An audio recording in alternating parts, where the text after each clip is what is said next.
I'm Bruce Williams for News 14. Some of you may know me as Dr. Bruce.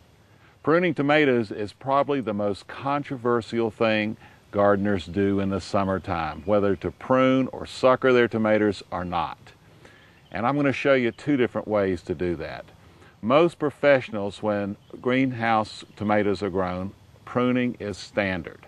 And the pruning, if you're growing tomatoes commercially, once the flowers have set fruit, and these are actually set just today and yesterday, once they have set fruit, it's time to prune. And what's generally done is pruning has done all leaves and suckers all the way up to the set fruit.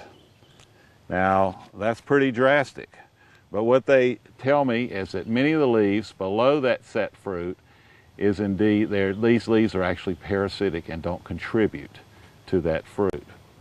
Now, they've done studies, and what they found is that pruned and unpruned tomatoes pretty much yield the same, but you'll have less diseases with the pruned tomatoes.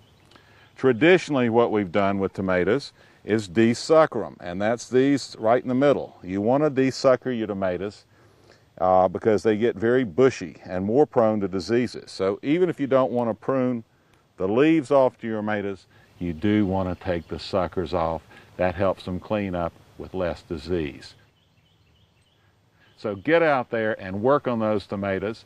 It saves you a lot of chemicals and problems if you'll take those suckers off. If you want to prune the leaves off below the fruit, you can also do that.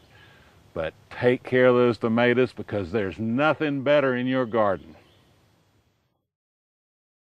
I'll be happy to answer your gardening questions. Go to news14.com and click on Grow Your Own.